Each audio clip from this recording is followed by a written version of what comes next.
नमस्कार प्यारे बच्चों, आप सभी का बहुत बहुत स्वागत है मेरे यूट्यूब चैनल एमपी एजुकेशन पर। आज हम 11वीं क्लास केमिस्ट्री का जो सेकंड चैप्टर है उसमें परमाणु संख्या के बारे में पढ़ने वाले हैं। तो आइए आज की क्लास स्टार्ट करते हैं। आप सभी का बहुत बहुत वेलकम है मेरे यूट्यूब चैनल पर। तो डियर स्टूडेंट्स, आज हम लोग जो पढ़ने वाले हैं देखेंगे आप लोग। आज हम जो सेकेंड चैप्टर है परमाणु संख्या, उसमें सबसे पहले हमें ये मालूम होना चाहिए कि परमाणु की संरचना जो हमारा चैप्टर है उसमें हम आज पढ़ने वाले हैं परमाणु की संख्या के बारे में। परमाणु जो संख्या होती है उसे हम एटॉमिक नंबर बोलते हैं। क्या बोलेंगे? उसे हम बोलते हैं एटॉमिक नंबर। तो जो एटॉमिक नंबर है इसको आपको आज कंप्लीट करना है। एटॉमिक नंबर हम यहाँ से पढ़ने वाले हैं। देखेंगे आप लोग परमाणु के बारे में बहुत भली भांति जानते हैं कि परमाणु गोलाकार संरचना होती है। उसके अंदर जो एक गोलाकार संरचना होती है उसे नाभिक कहते हैं। नाभिक की खोज रदरफोर्ड ने की है। ये आप लोग सभी बहुत बेहतरीन तरीके से जानते हैं। तो देखेंगे आप लोग, ये हमारा परमाणु होता है, इसके अंदर ये नाभिक होता है। क्या होता है? इसके अंदर ये नाभिक है। तो देखेंगे ये हमारा परमाणु है। क्या है ये परमाणु होता है और ये क्या होता है? नाभिक। नाभिक की खोज की है रदरफोर्ड ने। ये जो नाभिक है तो आप भली भांति जानते हैं कि नाभिक में देखिए, नाभिक में होता है प्रोटॉन और न्यूट्रॉन, जबकि इलेक्ट्रॉन क्या करता है? नाभिक के चारों ओर चक्कर लगाता है। हम जानते हैं कि इलेक्ट्रॉन एक ऋणावेशित कण है, जबकि परमाणु ये प्रोटॉन जो होता है वो कैसा होता है? धनावेशित कण होता है और न्यूट्रॉन एक उदासीन कण होता है। तो आज हमें सबसे पहले क्या पढ़ना है? सबसे पहले हम देखेंगे परमाणु संख्या के बारे में। तो परमाणु संख्या क्या होती है? जनरली आपको याद रखना है, जो परमाणु संख्या होगी वो कोई भी परमाणु होता है, उस परमाणु में उपस्थित जो प्रोटॉन होते हैं, तो इन प्रोटॉनों की संख्या को ही हम क्या बोलते हैं? परमाणु संख्या कहते हैं। परमाणु से क्या बनता है? कोई भी तत्व बनता है, हम जानते हैं। तो देखिए हम इसकी परिभाषा जो देखेंगे परमाणु संख्या की, परमाणु संख्या की परिभाषा को आप लोग नोट करते चलिए मेरे साथ साथ। तो इसकी परिभाषा या डेफिनेशन हम लोग देखते हैं। तो देखिए किसी भी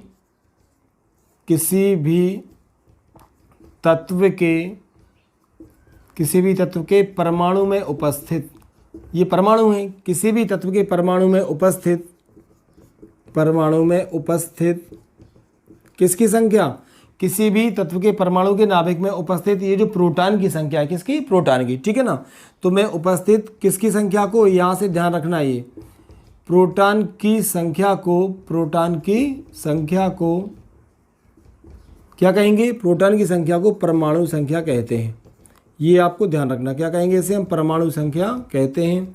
बहुत इंपॉर्टेंट है, बेसिक क्लास है आपकी, है परमाणु संख्या कहते हैं, इतना आपको याद रखना है, ठीक है। इसीलिए आपको समझ में आ जाएगा कि हम परमाणु संख्या किसे कहेंगे। देखेंगे आप लोग, परमाणु संख्या होती है किसी भी तत्व के जो इसे परमाणु संख्या परमाणु क्रमांक दोनों कहते हैं। तो किसी भी तत्व के परमाणु में उपस्थित, यहाँ से आपको ध्यान रखना है, ये क्या आपका परमाणु, किसी भी तत्व के परमाणु में उपस्थित प्रोटॉन की संख्या, किसकी संख्या को?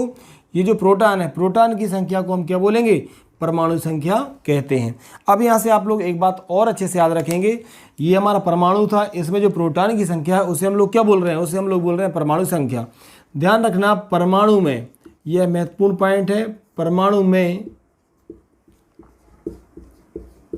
जितने प्रोटॉन होते हैं, क्या होंगे? परमाणु में जितने, ध्यान रखना, जितने प्रोटॉन होते हैं, परमाणु में जितने प्रोटॉन होते हैं उतने ही, ध्यान रखना, जितने प्रोटॉन होंगे उतनी ही संख्या में क्या होते हैं? इलेक्ट्रॉन होते हैं। तो जितने प्रोटॉन होते हैं उतने ही क्या हो जाएंगे इसमें? उतने ही इलेक्ट्रॉन होते हैं। ये बात आपको बहुत अच्छे से याद रखना है, ठीक है, याद रहेगी आपको। तो ये आपको अच्छे समझ में आ जाएगा। परमाणु संख्या किसे कहेंगे हम? किसी भी तत्व के परमाणु में उपस्थित जो प्रोटॉन होते हैं उन प्रोटॉनों की संख्या को हम बोलते हैं परमाणु संख्या। क्या बोलेंगे? परमाणु संख्या, ठीक है ना। और जितने परमाणु में क्या होंगे? प्रोटॉन, उतने क्या हो जाएंगे? इलेक्ट्रॉन। मतलब क्या होता है कि प्रोटॉन और इलेक्ट्रॉनों की संख्या किसी भी परमाणु में कैसे होती है? बराबर होती है। अब इसे हम किससे दर्शाएंगे? ध्यान रखना, परमाणु संख्या को, मतलब इसे ध्यान रखना, इसे जेड से दर्शाते हैं, कैपिटल किससे? इसे जेड से दर्शाते हैं। किससे दर्शाएंगे बच्चों? इसे हम दर्शाएंगे जेड से, मतलब हम जेड से इसको शो करने वाले हैं। तो जेड मतलब क्या हो जाएगा? परमाणु क्रमांक। परमाणु क्रमांक किसके बराबर होता है? प्रोटॉनों की संख्या के बराबर होता है। तो जेड बराबर क्या हो गया? पी, मतलब परमाणु क्रमांक किसके बराबर है? प्रोटॉन के। और प्रोटॉन के बराबर क्या होते हैं? इलेक्ट्रॉन होते हैं। तो यहाँ से आपको ये ध्यान रखना है। तो ये पूरा फार्मूला आपको अच्छे से याद रखना है। ये हो जाएगा हमारी क्या? परमाणु संख्या। क्लियर हो गया? ये आप लोग अच्छे से नोट कर लीजिए। किसी भी तत्व के परमाणु के नाभिक में उपस्थित जो प्रोटॉन रहते हैं वह उसकी परमाणु संख्या कहलाते हैं। किसी भी परमाणु में जितने प्रोटॉन होते हैं उतनी संख्या में क्या होते हैं बच्चों, उतनी संख्या में यहाँ पर इलेक्ट्रॉन उपस्थित होते हैं। क्लियर। चलिए, तो ये हमने पढ़ा परमाणु संख्या। क्या पढ़ा हमने? परमाणु संख्या। परमाणु संख्या के बाद में हम लोग क्या पढ़ेंगे? परमाणु संख्या के बाद में हम लोग पढ़ने वाले हैं, आपको ध्यान रखना है, इसके बाद हम लोग पढ़ेंगे परमाणु भार, कि पूरे परमाणु का भार कहाँ होता है। तो देखिए हम लोगों को क्या पढ़ना है यहाँ से, अब हम पढ़ेंगे परमाणु का भार या एटॉमिक मास। परमाणु भार को आप लोग समझिए अच्छे से, इसे क्या बोलते हैं? इसे हम बोलेंगे एटॉमिक मास, एटॉमिक मास या द्रव्यमान। अब ध्यान रखना परमाणु का भार, तो ये तो हम लोग भली भांति जानते हैं कि परमाणु में देखो ये परमाणु है, क्या है ये परमाणु? परमाणु के अंदर क्या होता है? नाभिक। नाभिक में क्या होता है? प्रोटॉन और न्यूट्रॉन। यहाँ पर इलेक्ट्रॉन होता है, इलेक्ट्रॉन ऋणावेशित होते हैं और ये प्रोटॉन कैसे होते हैं? धनावेशित। पूरे परमाणु का जो समस्त द्रव्यमान है वो नाभिक में होता है। आप जानते हैं, क्या जानते हैं कि ये जो नाभिक है, परमाणु का जो समस्त द्रव्यमान है वो कहाँ उपस्थित होता है? वो उसके परमाणु में उपस्थित होता है। अच्छा, एक बात और, यहाँ से आप देखेंगे प्रोटॉन और न्यूट्रॉन ये कहाँ पर उपस्थित हैं? ये किसी भी परमाणु के नाभिक में उपस्थित होते हैं। ध्यान रखिएगा, परमाणु मूलभूत 3 कणों से मिलकर बना होता है, इलेक्ट्रॉन, प्रोटॉन और न्यूट्रॉन। तो ये जो प्रोटॉन और न्यूट्रॉन होते हैं ये दोनों नाभिक के अंदर होते हैं, और जबकि इलेक्ट्रॉन इसके बाहर चारों ओर चक्कर लगाता है। तो देखिए एक बात और, यहाँ से ये जो प्रोटॉन और न्यूट्रॉन है इन दोनों को संयुक्त रूप से न्यूक्लियन भी कहा जाता है। ध्यान रखना, क्या बोलेंगे? परमाणु और जो प्रोटॉन और न्यूट्रॉन है इन दोनों को संयुक्त रूप से क्या कहा जाता है? इन दोनों को संयुक्त रूप से न्यूक्लियन भी कहा जाता है। ठीक है, अब हम परिभाषा पढ़ने वाले हैं किसकी? हम यहाँ से परिभाषा को देखेंगे परमाणु भार की। तो इसकी परिभाषा क्या हो जाएगी? डेफिनेशन ध्यान रखेंगे, इसकी परिभाषा होती है वही, कौन सी होगी? कि किसी भी तत्व के परमाणु में उपस्थित, किसमें? देखिएगा आप लोग, नोट कर लीजिए मेरे साथ साथ, क्या हो जाएगी? किसी भी तत्व के परमाणु में उपस्थित, क्या हो जाएगा? किसी भी तत्व के परमाणु में उपस्थित, किसी भी तत्व के परमाणु में उपस्थित किसकी संख्या? अब देखो नाभिक में क्या होता है? किसी भी तत्व के परमाणु के, अब हम यहां से लिखेंगे, देखो किसी भी तत्व के परमाणु के किस में उपस्थित? नाभिक में उपस्थित। ध्यान रखना, नाभिक में उपस्थित किसकी संख्या? अब नाभिक में क्या होता है? प्रोटॉन और न्यूट्रॉन। तो किसी भी तत्व के परमाणु के नाभिक में उपस्थित, ध्यान से देखिएगा आप लोग, प्रोटॉन तथा न्यूट्रॉन, इन दोनों को याद रखना, प्रोटॉन तथा न्यूट्रॉन की संख्या के योग को, की संख्या के योग को क्या कहेंगे हम? किसी भी तत्व के परमाणु के नाभिक में उपस्थित प्रोटॉन तथा न्यूट्रॉन, इनकी संख्या के योग को, मतलब इनको हम प्लस कर देंगे, इनके योग को हम क्या कहेंगे? इनके योग को हम बोलते हैं परमाणु भार। क्या बोलेंगे स्टूडेंट्स? हम इसको बोलेंगे परमाणु भार कहते हैं। याद हो गया होगा, परमाणु भार कहेंगे। किस किस को ध्यान रखना है? जितने प्रोटॉन होंगे और उतने ही न्यूट्रॉन होंगे, तो इन दोनों को हम ऐड कर देते हैं, प्लस कर देते हैं, जो संख्या हमें मिलेगी उसे हम बोलेंगे परमाणु भार। क्लियर है? इसे अब ध्यान रखना, किसको? परमाणु भार को। परमाणु भार को कैपिटल ए से दर्शाते हैं। किसे दर्शाएंगे? कैपिटल ए से दर्शाते हैं। किसे दर्शाएंगे? कैपिटल ए से हम दर्शाएंगे। कैपिटल ए से दर्शाएंगे तो ध्यान रखना, इसका फार्मूला क्या बनेगा परमाणु भार का? इसका सूत्र बनेगा ए बराबर क्या होता है? प्रोटॉन और न्यूट्रॉनों की संख्या का योग। तो यहाँ से हम लिखेंगे P+N, ये हमारा फार्मूला बन जाएगा परमाणु भार का। क्लियर है आप लोग? तो इसे हम क्या बोलते हैं? परमाणु भार। परमाणु क्रमांक और परमाणु भार आप लोग अच्छे से समझ चुके हो। ये आपके बेसिक जो क्लासेस होती हैं उनके लिए बहुत ज़्यादा इंपॉर्टेंट होता है, अच्छे से आप इसको समझते हुए चलिए। अब देखिए, जैसे मान लीजिए हम किसी भी तत्व का अगर सिंबल लिखते हैं, सपोज मान लीजिए आपने यहाँ पे लिखा सोडियम, तो यहाँ पर सोडियम का परमाणु क्रमांक कितना होता है? 11। परमाणु भार कितना होता है? तो 23 होता है। तो इस तरीके से परमाणु क्रमांक यहाँ लिखे जाते हैं और परमाणु भार यहाँ पर लिखे जाते हैं। ठीक है, चलिए आगे बढ़ते हैं। देखो, तो आप लोग परमाणु क्रमांक और परमाणु भार अच्छे से समझ चुके हैं। हम आगे अब देखिए जो पढ़ने वाले हैं, आप इनको अच्छे से नोट करते जाइए। आपको रेगुलर 11th क्लास और 12th क्लास के भी वीडियो प्राप्त होते रहेंगे। आप सभी अपने फ्रेंड्स को यह वीडियो, इसके लिंक शेयर कर सकते हैं। आपके 10th साइंस, 11th केमिस्ट्री और 12th केमिस्ट्री के रेगुलर वीडियोज़ आपको यहाँ से मिलते रहेंगे। ठीक है, अब हम यहाँ से पढ़ने वाले हैं कि समस्थानिक किसे कहेंगे। चलिए देखिएगा इसको भी। समस्थानिक बहुत महत्वपूर्ण होते हैं। तो आपने परमाणु क्रमांक पढ़ा, आपने परमाणु भार पढ़ा। नेक्स्ट हम लोग अब पढ़ने वाले हैं यहाँ से समस्थानिक। क्या पढ़ेंगे हमें यहाँ से पढ़ेंगे समस्थानिक के बारे में। समस्थानिक को बोलते हैं आइसोटोप। क्या बोलेंगे? आइसोटोप से यहाँ से इनको कहा जाता है आइसोटोप। समस्थानिक, आइसो का मतलब होता है इसमें समान। आइसो का मतलब क्या होता है? समान। तो अब हम लोग क्या पढ़ने वाले हैं यहाँ से? हम लोग पढ़ने वाले हैं समस्थानिक के बारे में। समस्थानिक क्या होंगे इसको आप अच्छे से देखिए। देखो, ऐसे एक ही तत्व के वे परमाणु जिनकी परमाणु संख्या समान होती है। अभी हमने क्या पढ़ा? परमाणु संख्या। तो ऐसे तत्वों के परमाणु जिनकी परमाणु संख्या कैसी होती है? समान, लेकिन परमाणु भार कैसा हो जाएगा? अलग अलग होता है। इसको देखिए, समझना। मान लीजिए एक कोई तत्व है, वो अलग अलग कैसे बना है? परमाणु से बना है।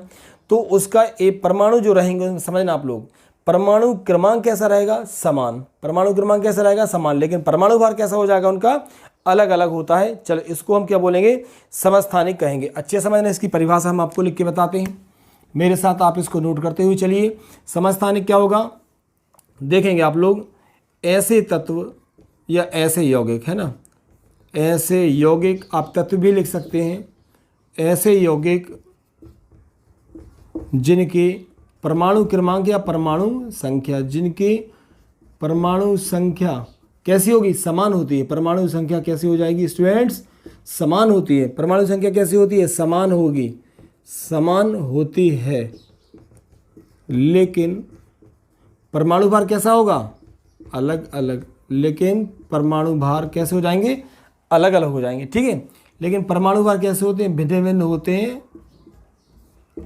अलग अलग होते हैं,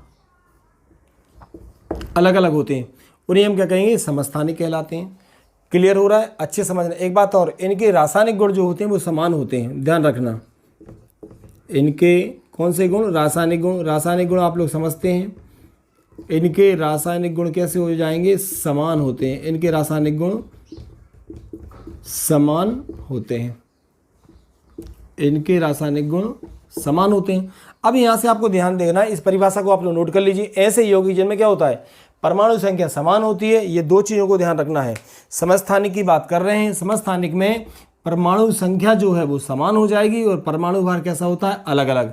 ध्यान रखिए, ऐसे दो या दो से अधिक तत्व रहेंगे जिनके परमाणु संख्या समान होगी, लेकिन परमाणु भार कैसे होंगे? उनके अलग अलग होंगे। यह आपको बहुत अच्छे से ध्यान रखना है। जैसे अगर अपन बात करेंगे हाइड्रोजन की, अगर आप लोग बात कर लें तो हाइड्रोजन के कितने समस्थानिक होते हैं? हाइड्रोजन के 3 समस्थानिक होते हैं। आपको ध्यान रखना है किसके? हाइड्रोजन के 3 समस्थानिक होते हैं। कितने होते हैं? 3 समस्थानिक होते हैं। हाइड्रोजन के 3 समस्थानिक होते हैं। आपको ध्यान रखना है। पहला कौन सा होता है? तो पहला होता है प्रोटियम। पहला कौन सा हो जाएगा? प्रोटियम। दूसरा कौन सा होता है? ड्यूटीरियम। ड्यूटीरियम। तो और तीसरा कौन सा होता है? ट्राइटियम। तो ये जो होते हैं ट्राइटियम, इनको आप लोग नोट कर लेना। अब देखिए, हाइड्रोजन में आपने देखा है कि हाइड्रोजन के समस्थानिक होते हैं 3। समस्थानिक कितने होंगे? 3। कौन कौन से? प्रोटियम होता है, ड्यूटीरियम होता है, और कौन सा होता है?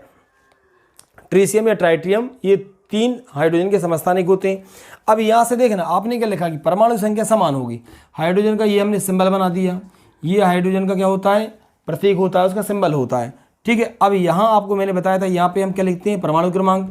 तो हाइड्रोजन का परमाणु क्रमांक सबका क्या है?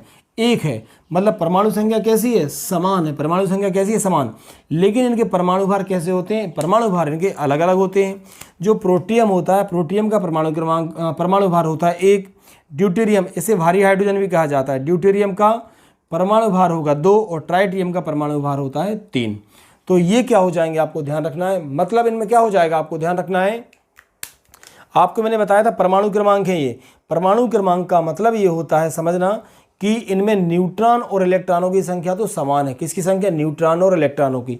लेकिन ये आपको प्रोटॉन और इलेक्ट्रॉनों की संख्या समान है, लेकिन न्यूट्रॉनों की संख्या कैसी? इनमें भिन्न भिन्न होती है, ठीक है। प्रोटियम में न्यूट्रॉन कितने होंगे? 1। ड्यूटेरियम में न्यूट्रॉन कितने हो जाएंगे? 2। और ट्राइटियम में जो न्यूट्रॉन होते हैं उनकी संख्या हो जाएगी 3। क्लियर हो रहा है? तो ये आप इसको भी नोट कर सकते हैं। इसी तरह के क्लोरीन के उदाहरण भी होते हैं। तो ये हो जाएगा हमारा समस्थानिक। क्या हो जाएगा? समस्थानिक। आइसो का मतलब होता है समान। क्लियर हो रहा है? तो समान यहाँ पे क्या होते हैं? परमाणु संख्या। जबकि परमाणु भार कैसे होते हैं? अलग अलग होते हैं।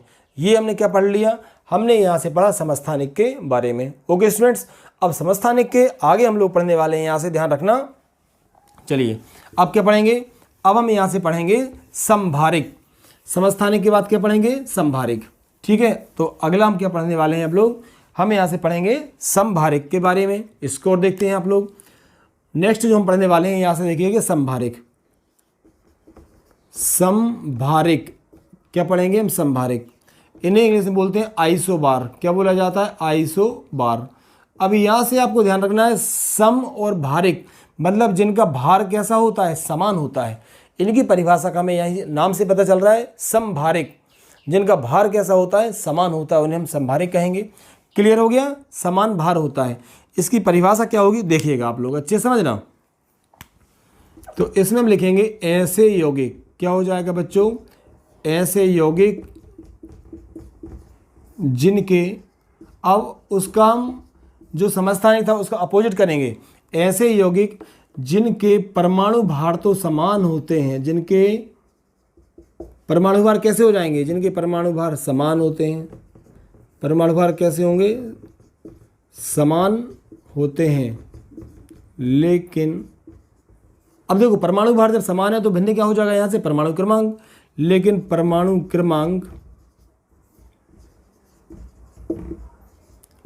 क्रमांक कैसे हो जाएंगे, भिन्न भिन्न होते हैं। कैसे हो जाएंगे, भिन्न भिन्न होते हैं। क्या कहलाएंगे, संभारिक कहलाते हैं। क्या कहलाएंगे, संभारिक कहलाते हैं। ये दोनों परिभाषाएं आपको याद रखना है।